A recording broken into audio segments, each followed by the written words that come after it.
Oke, itu saya ulang aja ya.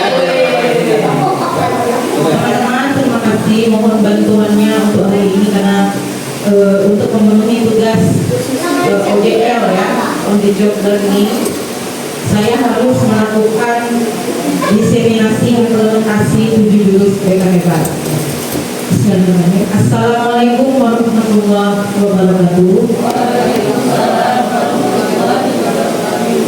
Selamat pagi. Luar biasa. Oke, semangat. Hari ini Bapak Ibu hebat di sini ya, berkumpul di sini. Terima kasih. Saya akan melakukan ya diseminasi implementasi 7 jurus BK hebat. Jadi untuk pertama Bapak Ibu, sebelum kita memulai kegiatan ini, ada baiknya kita memohon kepada Allah, berdoa agar kegiatan kita hari ini bisa lancar tanpa halangan apapun. Berdoa dimulai.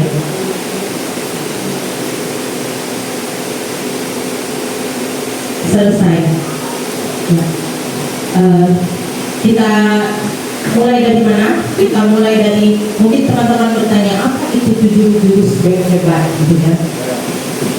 Nah, yang pertama tentunya saya akan menyampaikan jurus yang akan saya ambil untuk dibagikan kepada teman-teman. Jadi jurus yang ke-7, jurus pamungkas sebenarnya teman-teman. Ya, jadi menata situasi. Nah, jurus untuk yang 1 sampai 6 itu jadi yang pertama itu adalah jurus kenali potensi. Ya, kenali potensi. Kemudian jadi diingat Bapak Ibu sisi gitu ya. Kenali potensi, kemudian ada kelola emosi, kemudian ada tumbuhkan resiliensi. Tadi teman-teman bertanya apa itu resiliensi? Nah itu. Lanjut, ada jaga konsistensi, jalin koneksi, membangun kolaborasi dan menata situasi. Jadi ke-7 jurus BK hebat ini adalah program baru dari Kemendikbud ya, yang tujuannya ternyata bukan hanya untuk guru BK. Ini juga ditujukan untuk guru kelas dan guru non BK agar nanti bisa menciptakan suasana pembelajaran yang berkebekaan gitu Bapak Ibu. Jadi ini adalah psikologi pendidikan ya, dimulai dari bagaimana kita mengenali potensi, kemudian memandu anak untuk mengelola emosi dan seterusnya. Nah, kalau untuk anak itu jurus 1 sampai jurus 5 sampai jalin koneksi. Sedangkan membangun kolaborasi dan hal ini menata situasi itu by system. Jadi untuk sistem. Nah, untuk Bapak Ibu semua, aktivitas ini ya, penyampaian ini akan menggunakan nama metodenya adalah ARKA Bapak Ibu ya. Ya, ARKA. ARKA. Jadi ARKA, A itu aktivitas, R itu refleksi, K itu konsep, kemudian yang terakhir A lagi itu aplikasi. Nah, jadi step-stepnya di sini yang pertama adalah aktivitas yang akan kita mulai sebentar lagi. Saya mohon Bapak Ibu untuk berkumpul di kursi di depan tanpa meja. Boleh Bapak Ibu? Boleh. Ya. Yang tanpa meja ya Bapak Ibu. Untuk baseline-nya bisa nanti kita lanjutkan. Ya, jadi kita akan mengadakan kegiatan aktivitas. Aktivitas itu dia berisi gamisasi ya. Gamisasi itu adalah permainan bermakna ya, bermakna yang sesuai dengan materi atau konsep. Oh ya, maaf Bapak Ibu, saya di sini bukan pemateri ya, saya fasilitator. Kalau pemateri tentunya akan banyak materi yang disampaikan, tapi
kelompok ya, berisi 11 orang satu kelompoknya. Ya, boleh berdasarkan persamaan. Misalnya nih, misalnya kelompok pakai sandal misalnya, boleh. Kalau kelompok pakai sepatu, silakan Bapak Ibu kita membentuk kelompok berdasarkan persamaan, 2 kelompok saja, boleh. Atau misalnya yang kelompok rumahnya di Gabek, misalnya boleh. Hah? Iya, dua kita jualnya. Belah boleh. Belah boleh. Sampai ke ini sampai ke Rizky itu berarti. Oke. Di sini. Oke. 11 berarti 2 kelompok. Silakan Bapak Ibu berbaris di depan meja bergelasnya masing-masing. Saya akan menjelaskan di sana.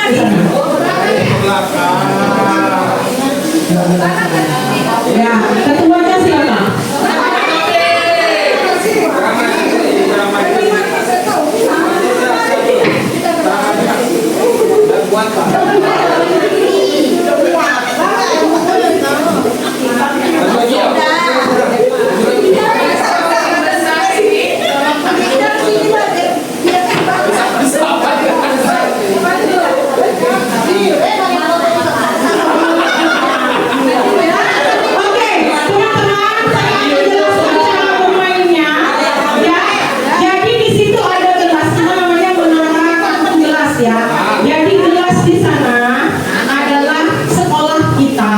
Ya, kemudian kartu-kartu itu adalah komponen-komponen yang ada di sekolah kita.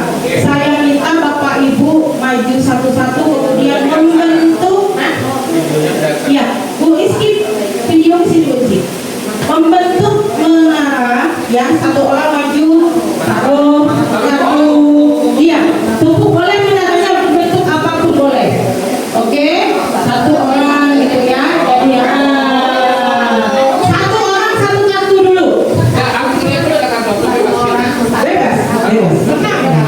Oke. Kalau setelah selesai gilirannya silahkan kembali ke belakang. Oke. Satu orang satu dulu nyusunnya. Nanti kan berulang terus. Kita lagunya akan jalan. Ya, lagu jalan. Nanti ketika lagu berhenti, yang di depan akan memilih ada 3 pilihan gini. Ya, boleh bebas Bapak Ibu. Mau menaranya seperti apa? Oke. Kita lagu apa maunya Bapak Ibu? Derajana. Oke,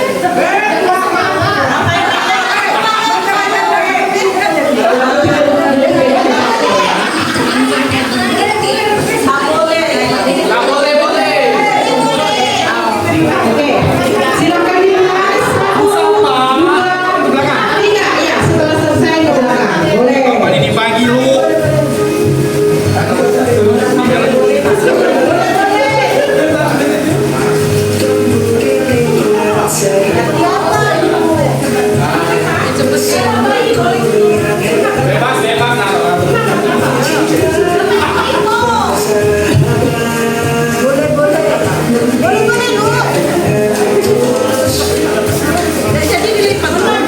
Silakan bebas Bapak Ibu. Mau seperti apa asal tidak lembut ya.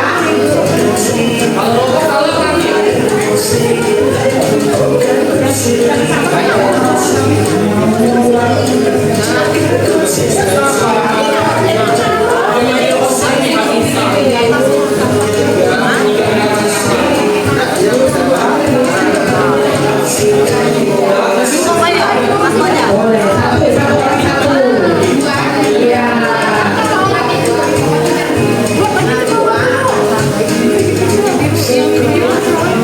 Ayo jangan nyontok.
Usil sama Pak Yanika.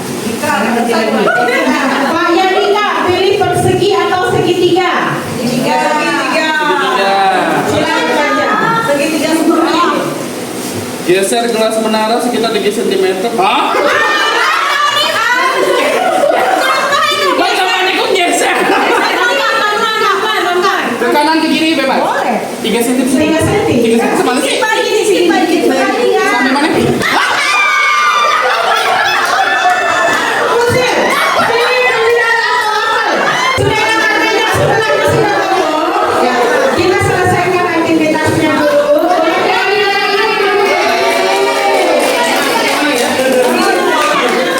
Duduk kemana? Di sini depan nih. Ya, tetap duduk di tempat. Ya. Hah? Oke, jadi tadi kita sudah melaksanakan aktivitas permainannya. Ya. Ke belakang. Enggak, ke depan. Masih lagi sampai selesai kita akan di depan. Sampai aplikasi nanti. Oke. Setelah kita bermain tadi, ya, setelah bermain, tentunya macam-macam yang dirasakan, yang dipikirkan, ya, yang diketawain, yang ditangisin, gitu ya. Nah, lanjut setelah kita bermain dengan aktivitas tadi, maka kita masuk ke tahap refleksi. Jadi angka ya, angka aktivitas, refleksi, ya, konsep dan aplikasi. Mari kita gali makna dan permainan tadi. Ya, yang pertama, apa yang Bapak Ibu lihat ketika ancaman datang kebenaran? Ada yang mau memberikan pendapatnya?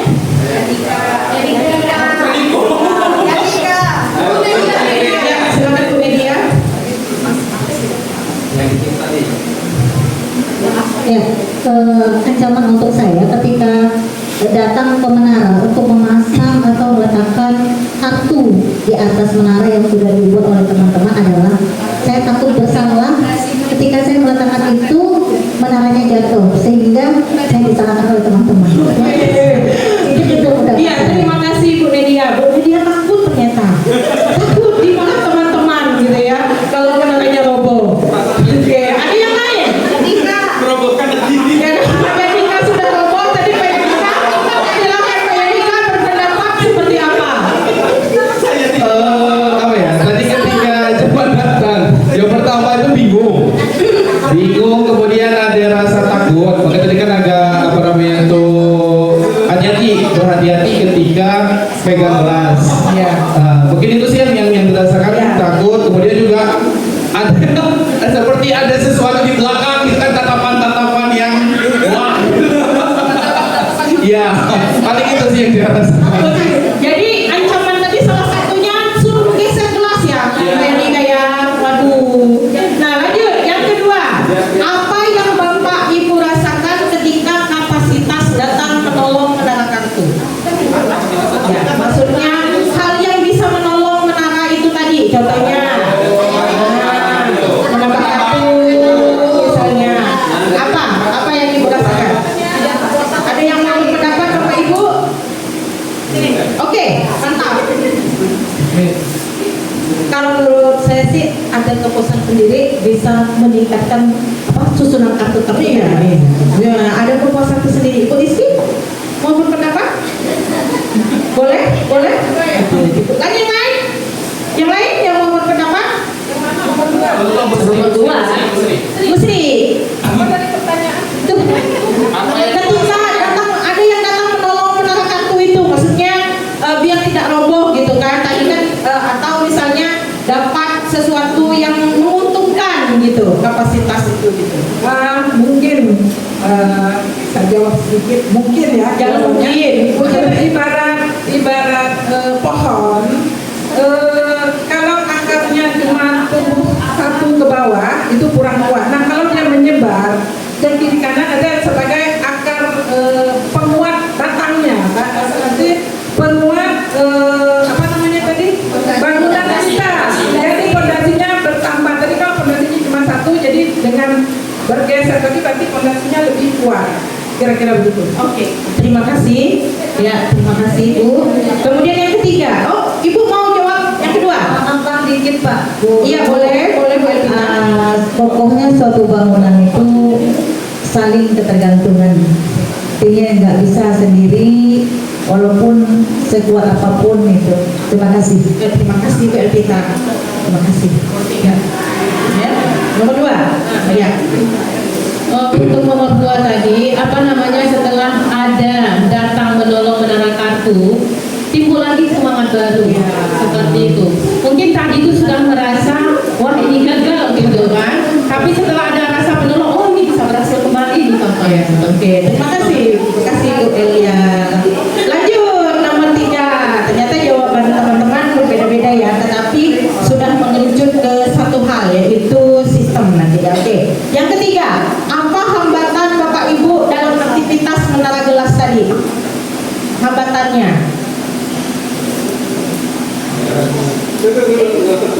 Oke, Ibu Yeliza.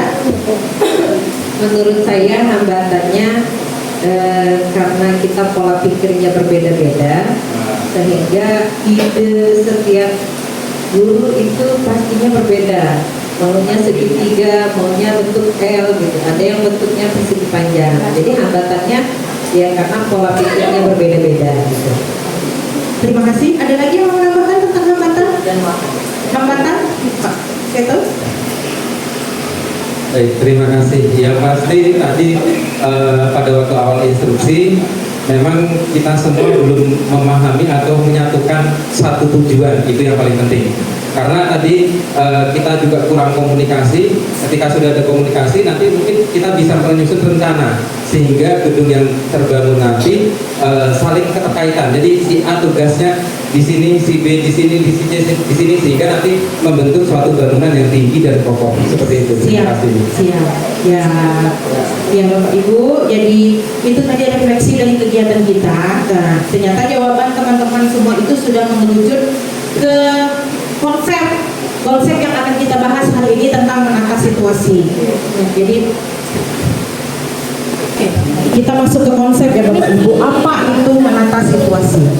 Nah, jadi di dalam sistem itu ada 3 macam. Nah, ini kalau kami di sana harus ngomongin selamat datang di Pantai Harapan. Kayak dulu silat ya. Ini harusnya sudah ilustrasi tapi karena untuk disimulasi ya. Jadi ada resiko di dalam sistem itu ada resiko. Nanti akan kita hitung resiko yang ada di sekolah kita itu seperti apa gitu ya. Jadi ada tiga yang ada di dalam sistem itu. Yang pertama adalah ancaman, kedua kerentanan, yang ketiga kapasitas. Ya, Bapak Ibu, saya memilih jurus menata situasi ini adalah untuk bersama-sama Bapak Ibu membuat lingkar anyaman, lingkungan belajar aman, nyaman, dan menggembirakan.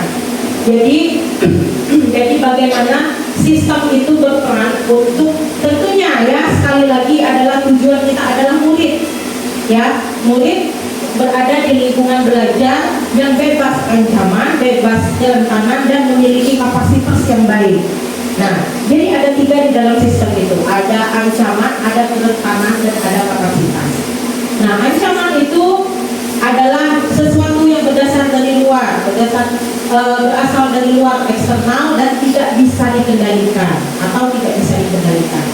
Ya, yang kedua adalah kerentanan, itu bisa terjadi di dalam diri kita, bisa dikendalikan karena dia bersifat internal.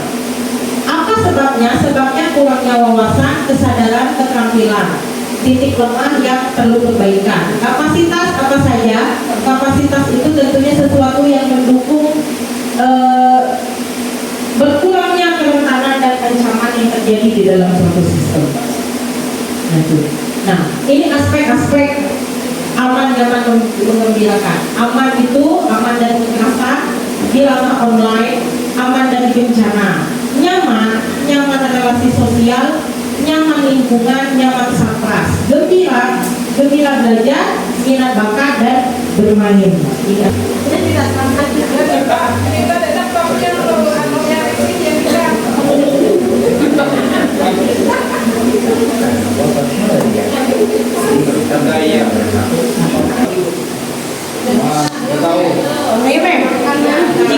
Ya, mengerti?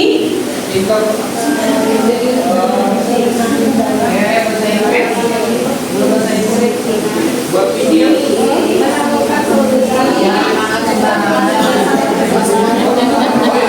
Solusi sering menyebabkan masalah kalau kita tidak paham tentang hubungannya memang interrelated ya, hubungan ya. Oke. Jadi ada 5 unsur berpikir di dalam sistem. Ya seperti Pak Januar, Pak Topik, Bu Pipin, Bu Yediza ya, pelajaran IPA ya. Jadi menghidupkan lampu itu apa saja yang ada di dalam sana. Kalau ini 5 unsur berpikir sistem.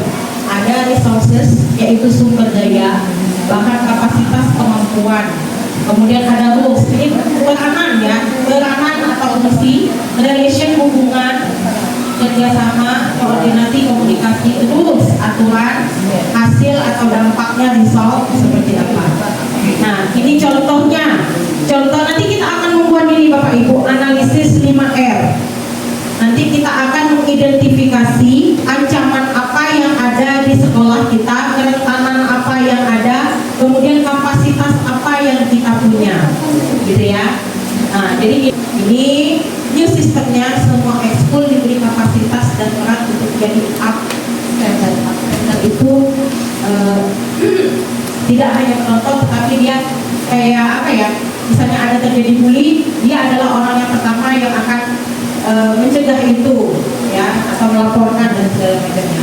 Ada relation, kita ada kerjasama, tentunya kita harus membuat kerjasama dengan pihak lain, contohnya misalnya dengan kepolisian, dengan dinas kebudayaan perempuan dan anak, gitu ya, atau semua stakeholder.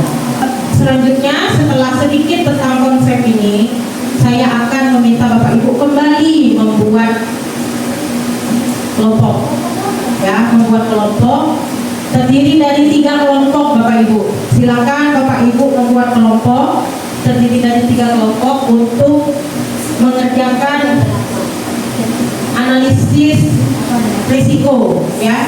Silakan, mau dibuat kelompok seperti apa? Itu aja. 1 2 3, 1 2 3, 1 2 3, 1 2 3, 1 2 3, 1 2 3. Ya, silakan kelompok 1 boleh berkumpul dengan kelompok 1.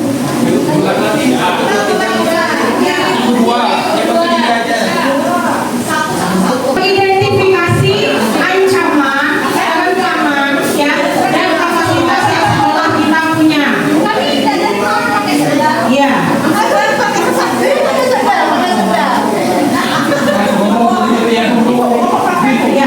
Ya, Bapak Ibu silakan contohnya seperti ini. Ya, jadi yang merah ini adalah ancaman, yang kuning ini adalah kerentanan, yang hijau biru ini adalah kapasitas. Ya, boleh. Silakan dipilih dengan kartu ini atau boleh ditambahkan sendiri. Boleh. Yang merah ini ancaman.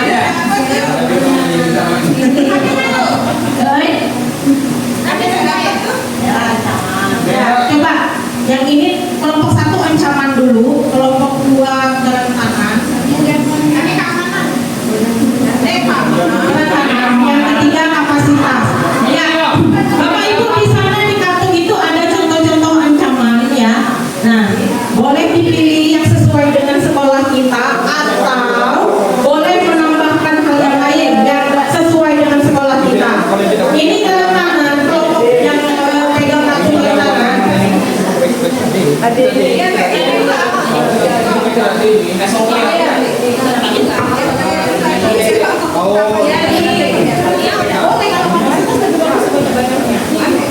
Yang sesuainya.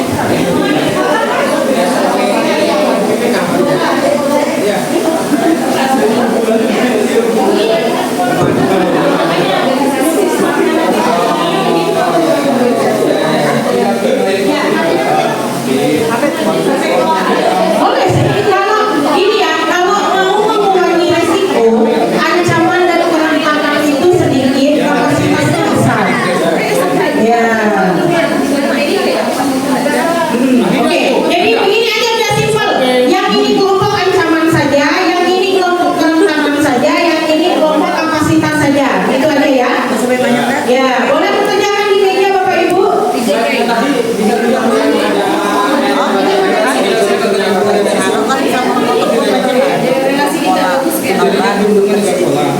ekonomi masyarakat anak kita itu sekolah, harus banyak-banyak. Sebelumnya yang ada bagian itu ada risiko itu.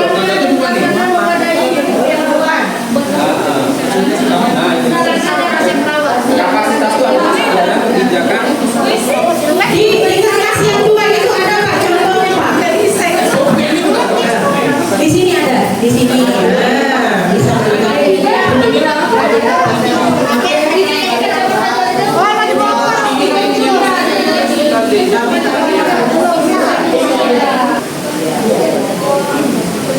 Ya, nanti tentunya lihat rumusnya Bapak Ibu. Ya. Rumusnya kita tentunya maunya nilai risiko itu serendah-rendahnya ya untuk sekolah kita. Oke. Iya. Ancaman dikali makanya kalau bisa kapasitas itu sebanyak-banyaknya, kerentanan dan ancaman. Ya, yang sesuai dengan sekolah kita Pak Yandika. Nah, sesuai yang kita mengidentifikasi dan menganalisis yang terjadi di sekolah kita. Kita mengidentifikasi ancaman, kerentanan dan kapasitas. Kita lihat. Ancaman di sekolah kita ada 4. Oke Pak Yandika, itu 4. Kerentanan yang ada di sekolah kita ada 5. 20. Oke. Kapasitas yang ada di sekolah kita ada 14. Oke, Bapak Ibu, setelah 1, ya, 1,3, 1,4. Oke, bulannya 1,4. Jadi ternyata resiko yang ada di sekolah kita 1,4. Termasuk resiko yang gimana Bapak Ibu? Nah, ada skalanya. Nggak ada. Kebetulan saya cari di modulnya nggak ada. Jadi dia semakin kecil nilainya itu semakin baik. Ya, yang ini kelompoknya yang itu aja lah lagi ya. Nah, ini contohnya yang ada di depan. Ya, tentang perubahan sistem, old system dan new system. Bolehlah kita cari saja yang mana yang mau dibuat new system lah, biar enak gitu aja lah. Apa saja Bu Nel? Boleh lah, boleh bebas aja lah temanya. Boleh minat bakat, boleh misalnya tentang sampah tadi, Bu Elvita boleh. Boleh bebas lah Bapak Ibu, silakan dipilih. Old system dan new system boleh. Fenomena yang terjadi misalnya sampah tadi boleh. Misalnya tentang senioritas tadi boleh. Misalnya ancaman tadi apa? Apa saja ancaman tadi?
Ya kebanyakan. Restorannya di sini. Kebanyakan apa?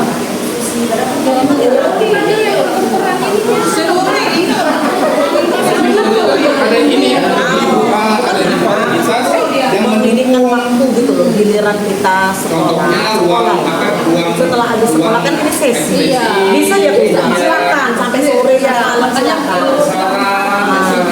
Ini gurunya juga ngomong kan, dia ngajarnya 10 jam. Ya, tidak salah.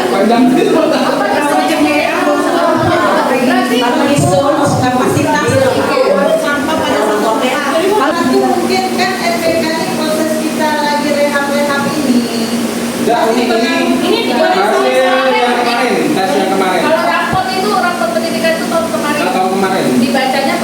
Ya. Oh, 2024. Iya.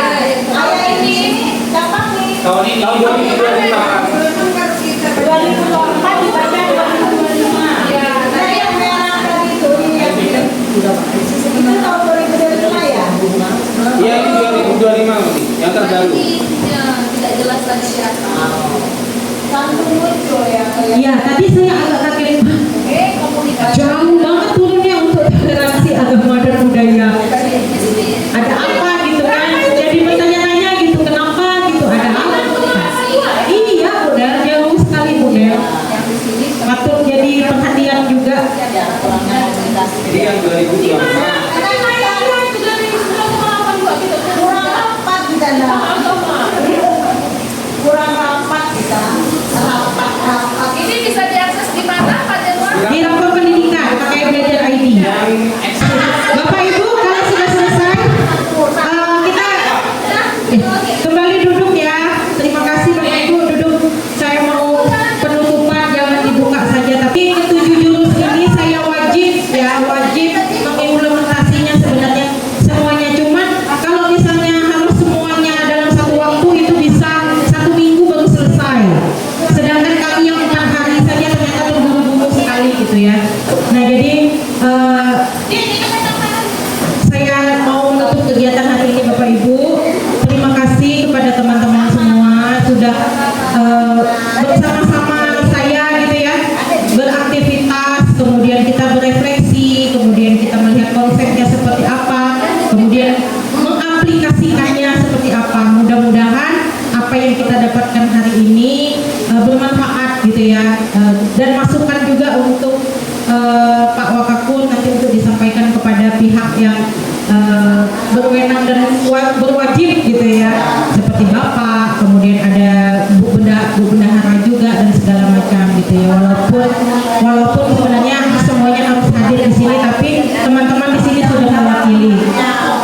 Kemudian Bapak Ibu, saya mohon maaf jika ada kata-kata atau perlakuan saya yang kurang berkenan ke Bapak Ibu ya untuk kegiatan hari ini. Jadi mungkin agak sedikit berbeda dari kita biasanya ya. Kalau biasanya mungkin hanya materi tanya jawab, tapi kalau untuk implementasi jurus 7 jurus BK Hebat ini wajib menggunakan ARKA ya.